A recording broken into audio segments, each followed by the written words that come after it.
சாண்டில்யன் எழுதிய கடல் புறா அத்தியாயம் 32. முதல் பலி. 4ஆம் நாள் காலை பொழுது தனது ஆயுளில் 5 நாழிகைகளை ஓட்டிக்கொண்ட சமயத்தில் அமீரின் இல்லத்தில் 3ஆம் கட்டின் அந்தரங்க அறையில் தனது வெற்றி திட்டத்தை விவரிக்க முற்பட்ட அனபாயன் பேச்சை துவங்கும் முன்பாக எதிரே அமர்ந்திருந்தவர்களின் முகங்களை சில வினாடிகள் உற்று நோக்கினான். பொழுது விடிந்தும் எதிரே இருந்த முகங்களில் கவலை மட்டும் விடியாதிருப்பதை கண்ட சோழ குல இளவல் அவர்கள் கவலையின் வேகத்தை உணர்ந்தே இருந்தான். கடந்த 3 நாள்களாக பாலூரில் நடந்த நிகழ்ச்சிகளில் சம்பந்தப்பட்ட அனைவரும் அந்த அறையில் கூடியிருந்ததை கவனித்த அனபாயன் கலிங்கத்தின் எதிரிகளை ஒரே அறையில் ஒழிக்க பீமனுக்கு அதைவிட சிறந்த சந்தர்ப்பம் கிடைப்பது அரிது என்ற நினைப்பால் தன் கடை இதழில் சிறு புன்முறுவலை தவளவிட்டான். குதிரை சாலை தலைவரான அரபு நாட்டான் பாதுகாப்பில் அமீரால் வைக்கப்பட்டிருந்த குணவர்மனும் அமீரின் இல்ல பாதுகாப்பில் இருந்த காஞ்சனா தேவியும் அக்கம் பக்கத்தில் அமர்ந்திருந்ததன்றி மீண்டும் மீண்டும் ஒருவரை ஒருவர் பிரிய இஷ்டப்படாதது போல் இருவர் கைகளும் ஒன்றை ஒன்று பற்றி கொண்டிருந்தது. அவர்களை விட்டு சற்றே விலகி உட்கார்ந்திருந்த இளைய பல்லவன் காஞ்சனாதேவி மீது கூட கண்களை செலுத்தாமல் தன்னையே நோக்கி கொண்டிருந்ததையும் பீமனுடைய கடுமையான காவலை உடைக்கக்கூடிய என்ன விந்தையான திட்டத்தை தான் சொல்ல முடியும் என்ற எண்ணத்தால் சீன கொள்ளைக்காரனான அஹூதா தனது முகத்தில் ஓரளவு அவநம்பிக்கையுடன் அமர்ந்திருந்ததையும் தன்னிடம் அளவுக்கு மீறிய நம்பிக்கை உடைய அமீர் மட்டும் முகத்தில் எந்தவித சந்தேகத்தையோ கவலையோ காட்டாமல் உத்தரவு எந்த திக்கில் பிறப்பிக்கப்படும் என்பதை எதிர்பார்க்கும் தூதன் போல் தன் வாயையே கவனித்து கொண்டிருப்பதையும் தனது புலி கண்களால் அளவெடுத்து கொண்ட அனபாயன் அவர்கள் மனங்களில் ஓடிய பல்வகை எண்ணங்களை எடை போட்டதால் திட்டத்தை மெல்ல மெல்லவே விவரிக்கத் தொடங்கினான். திட்டத்தை திடீரென்று சொல்லாமல் அவற்றிற்கு பூர்வ பீடிகை ஒன்றை போட்டுக்கொண்டு பேச ஆரம்பித்து, பௌர்ணமி கழித்து 4ஆம் நாள் இது. கடந்த 3 நாட்களில் பாலூரில் நடந்த நிகழ்ச்சிகளை நீங்கள் அறிவீர்கள். 2 அரசாங்கங்களின் தற்போதைய உறவு, பிற்காலத்தின் நலன் அனைத்தும் அந்த நிகழ்ச்சிகளில் சம்பந்தப்பட்டிருக்கின்றன. இதோ அமர்ந்திருக்கும் கடாரத்தின் மன்னர். இவர் இளவரசரா மன்னரா என்று தீர்மானிக்க முடியாத நிலையில் அந்த அரசாங்கம் இருக்கிறது. ஆகவே மன்னரென்றே அழைக்கிறேன். இவரும் இவரது மகள் இளவரசி காஞ்சனாதேவியும் கடாரத்தின் தலையை அவிழ்க்க சோழ நாடு உதவி நாடி வந்திருக்கிறார்கள். ஆகவே இவர்களை காப்பது சோழ நாட்டின் இளவரசன் என்ற முறையில் என் பொறுப்பாகிறது. பாலூர் பெருந்துறையில் 1/3 பங்குள்ள தமிழ் பெரும் மக்களின் நலனை பாதுகாப்பதும் சோழ மன்னர் வீர ராஜேந்திர சோழ தேவரின் பிரதிநிதி என்ற முறையில் என் கடமையாகிறது. இந்த 2 கடமைகளையும் நிறைவேற்ற 2 வழிகள் இருக்கின்றன. ஒன்று, கடாரத்தின் படைகளிலும் மற்ற துறைகளிலும் உள்ள தமிழ் மக்களை திரட்டி பாலூரை இரத்தக்களரியாக்குவது. 2வது, எந்த இரத்தக்களரையும் ஏற்படுத்தாமல் தந்திரத்தால் 4-5 பேரின் வீரத்தாலும் துணிவாலும் தப்பி செல்வது. முதல் வழி பயங்கரமானது. நாம் அப்புறம் சென்றதும் இந்த ஊரில் உள்ள தமிழ் மக்களை உரு தெரியாமல் அழிப்பது. போர் வெறி பிடித்திருக்கும் பீமனுக்கும் அனந்தவர்மனுக்கும் சோழர்களுடன் போர் தொடங்க ஒரு காரணத்தை அளிப்பது. இந்த முறையை சோழகுல இளவரசனான நான் அனுமதிக்க முடியாது. நாடுகளின் வேறுபாடுகளை தீர்க்க கடைசி பட்சமாகத்தான் இது இருக்க வேண்டும். தவிர நாம் பாலூரை விட்டு நகர்ந்ததும் பெரும் படைகளை கொண்டு தமிழர்களை பழிவாங்க பீமனை தூண்டும் வழி சிறந்த வழி அல்ல. ஓர் இளவரசன் காட்டக்கூடிய வழியும் அது அல்ல. போரை கண்டு சோழ நாடு அஞ்சவில்லை.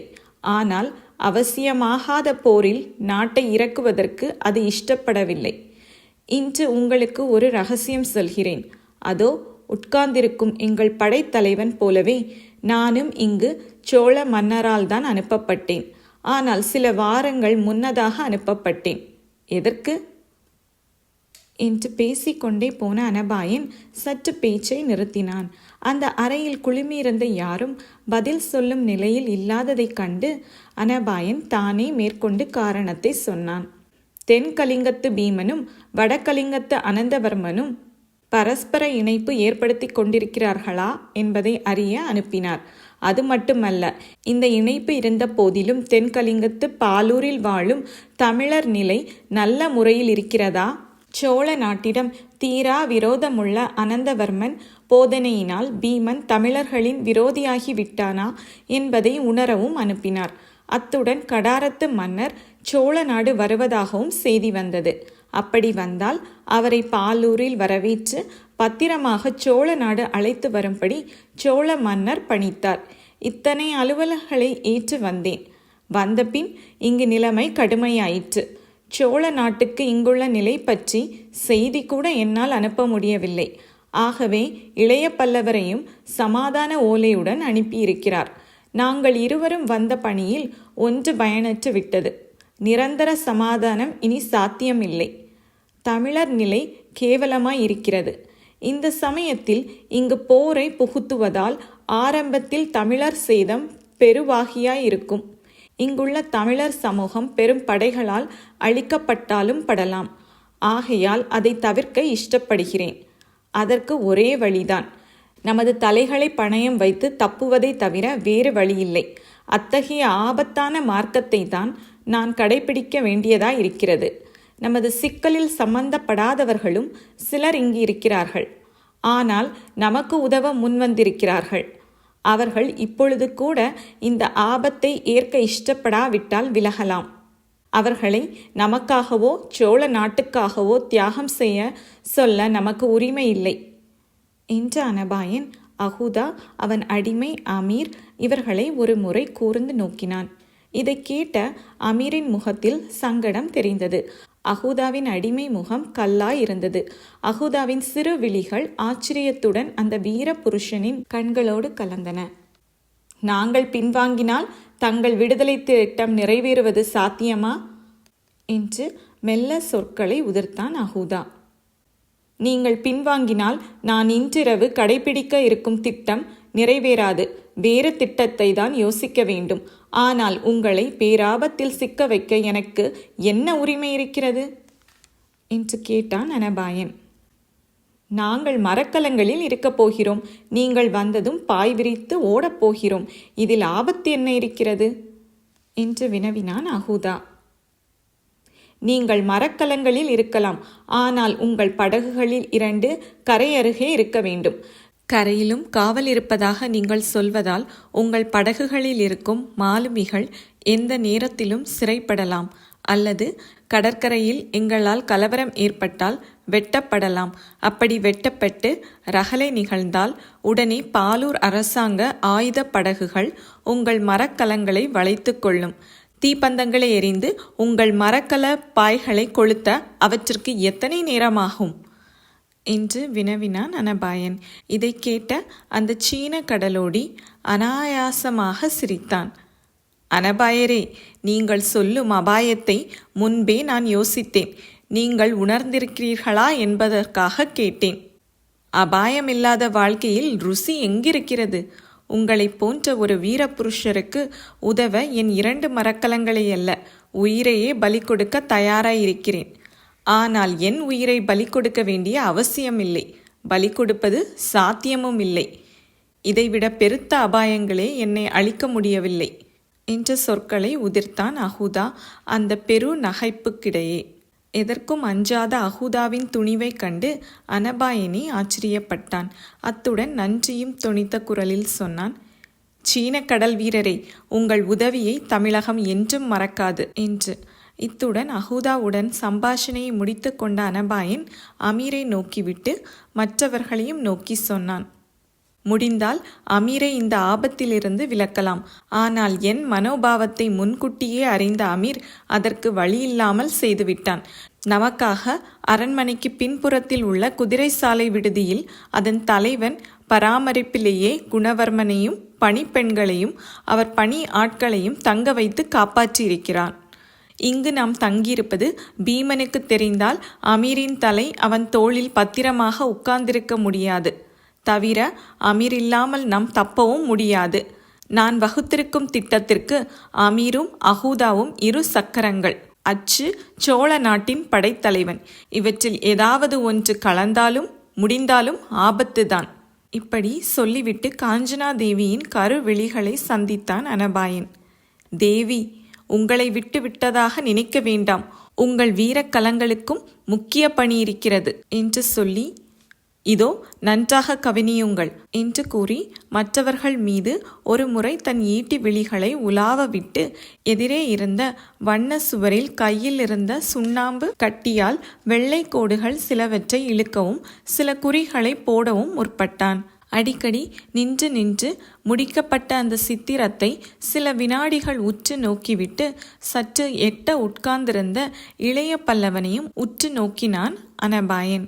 அதுவரை கவலை மூடி கிடந்த இளைய பல்லவன் வதனம் பனித்திரை கிழித்த வானம் போல் திடீரென ஒளி பெற்றது.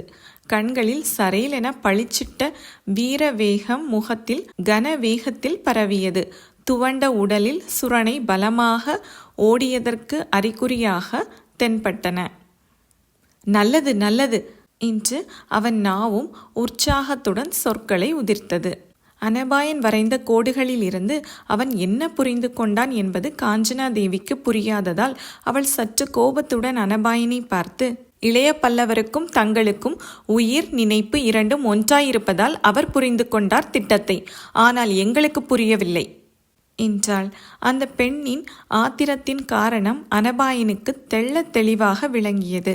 தாங்கள் காதல் கொள்பவனுடைய எண்ணம், உணர்ச்சி எல்லாம் தங்களுடன் ஒன்ற வேண்டுமே ஒழிய வேறு ஒருவரிடம் ஒன்றுவதை விரும்பாத பெண் மனப்பான்மையே அவள் சீற்றத்திற்கு காரணம் என்பதால் குறுநகை கொண்ட அந்த பிற்கால குலோத்துங்கன், கோபம் வேண்டாம். எங்கள் நீண்ட நாள் பழக்கத்தால் கருணாகரன் என் யோசனையை புரிந்து கொண்டான். இன்னும் சில காலம் உங்களுடன் பழகினால் அவன் என்னை புரிந்து கொள்ள இஷ்டப்பட மாட்டான் என்று பேசிவிட்டு, கவனியுங்கள் காஞ்சனாதேவி, அமீர் இதுவரையில் கொண்டு வந்துள்ள செய்திகள் சரி. இன்று அஹூதா கொண்டு வந்திருக்கும் செய்தியும் சரி. ஒரு விஷயத்தை ஊகிஜப்படுத்துகிறது. பீமன் கடல் வழியையும் தடை செய்து விட்டான் என்பதுதான் அது. கடலை நாம் அடையக்கூடிய வழிகள் 2. ஒன்று கோதாவரி மார்க்கம், 2வது கிழக்கு கோட்டை வாசலின் நிலவழி. பாலூரில் தெற்கு தோப்பில் உள்ள அமீரின் குடிசைக்கு அப்பால் உள்ள கோதாவரி துறையில் படகுகளை நிறுத்தி அவற்றில் ஏறி சங்கமத்தை தாண்டி மரக்கலங்களை அடைந்து விடலாம் என முதலில் யோசித்தேன். அது இப்பொழுது சாத்தியமில்லை. முதல் காரணம், இது சித்திரை மாதம். பௌர்ணமி போய் இன்று 4வது நாள். இந்த மாதத்திற்கு கோதாவரியுடன் கடலில் பேரலைகள் பனைமரம் உயரத்திற்கு மோதுகின்றன. அந்த இடத்தை அணுக வேண்டாம் என அரசாங்க படகுகளுக்கே உத்தரவு உண்டு.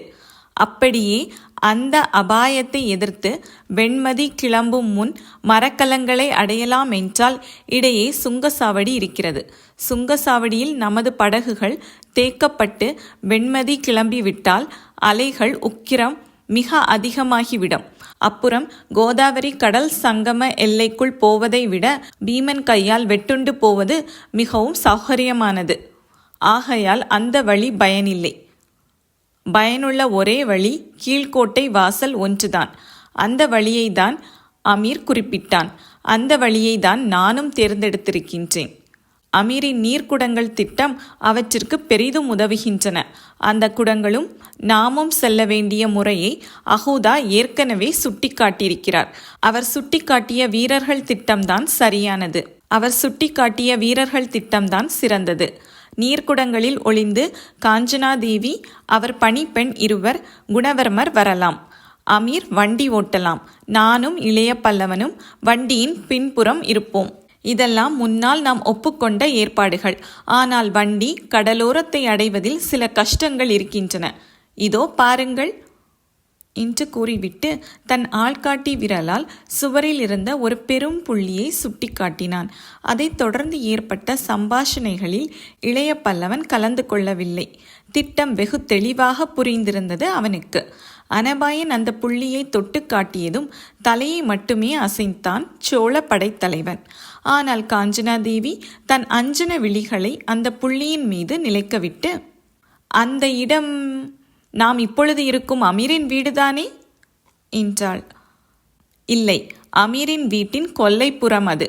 வீட்டுக்கு இதோ 2 கோடுகள் போட்டிருக்கிறேன் என்று திருத்தி சொன்னான் அனபாயன்.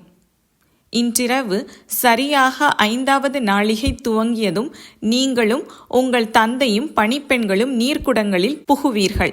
அமீரின் பெரும் வண்டி 12 நீர்க்குடங்களை ஏற்றிக்கொள்ளக்கூடியவை. 6 குடங்களில் நீர் இருக்காது, நீங்கள் இருப்பீர்கள். இன்று மாலைக்கு சற்று முன்பாகவே அகூதாவின் கப்பல்களுக்கு நீர் சேகரிக்கும் படலம் துவங்கும். 2 மரக்கலங்களிலுமிருந்து அகூதாவின் மாலுமிகளும் அடிமைகளும் நீர்க்குடங்களை ஊருக்குள் கொண்டு வந்து வண்டிகளில் கொண்டு போய் கொண்டிருப்பார்கள் என்றான் அனபாயன். மிகவும் சரி. அப்பொழுதுதான் இந்த வண்டி வரும்போது சந்தேகம் இருக்காது. மற்ற வண்டிகளைப் போலவே இவற்றையும் நினைப்பார்கள் என்று அகூதா இடைமறித்து கூறினான். ஆம் சீன தலைவரே, அப்பொழுதுதான் சந்தேகம் ஏற்படாது. நாம் கூடிய வரையில் தைரியத்துடன் இந்த வீட்டின் கொல்லைப்புறத்தை விட்டு கிளம்பலாம். அமீர் வண்டி ஓட்டுவதால் யாருக்கும் சந்தேகம் ஏற்பட காரணமில்லை. அப்படி சந்தேகம் ஏற்பட்டால் 3 இடங்களில் ஏற்படலாம் என்ற அனபாயன் அந்த 3 இடங்களை தன் விரலால் சுட்டிக்காட்டி, முதல் இடம் கீழ்கோட்டை வாயில், 2வது இடம் அதை அடுத்து கடல் அலைகள் மோதும் கடற்கரைக்கு செல்லும் பாதை, 3வது இடம் கடலோரம். இந்த 3 இடங்களில் எந்த இடத்தில் தடை நேர்ந்தாலும் ஒரு பலி நிச்சயம் என்று விளக்கினான். இதை கேட்டதும் அந்த அறையில் சில வினாடிகள் நிசப்தம் சூழ்ந்திருந்தது. திட்டத்தின் வெற்றிக்கு பலி வேண்டுமா? பலி யாரை கொடுப்பது என்ற கேள்விகள் அங்கிருந்த முகங்களில் எழுந்து தாண்டவமாடின. ஒரு முகத்தில் மட்டும் கேள்வி தாண்டவமாடவில்லை, பதில் மட்டும் தாண்டவமாடியது. வெகு அலட்சியமாக ஆசனத்திலிருந்து எழுந்து பதிலை உதிர்த்த இளைய பல்லவன் குரல் அந்த அறையை கணீரென்று ஊடுருவியது. பலி இதோ இருக்கிறது, அதுவும் முதல் பலி என்று கையை வைத்து காட்டிய அவன் நூதலில் வீரக்கலை சுடர்விட்டது. இதழ்களில் வீர நகையொன்றும் தவழ்ந்தது. அது மட்டுமல்ல, பலி கொடுப்பதானால் கொடுக்கும் இடம் அதோ என்று தன் விரலையும் சுவரில் இருந்த கோடுகளை நோக்கி சுட்டி காட்டினான் இளைய பல்லவன். அத்துடன் அனபாயனை நோக்கி, இதைவிட பெரும் பாக்கியம் என் வீரத்திற்கு கிடைப்பது அரிது. இந்த பலி என்னும் பாக்கியத்தை எனக்களியுங்கள் இளவரசே என்று அபார துணிவும் தியாக வேட்கையும் நிரப்பிய சொற்களை உதிர்த்தான் சோழர்களின் படைத்தலைவன்.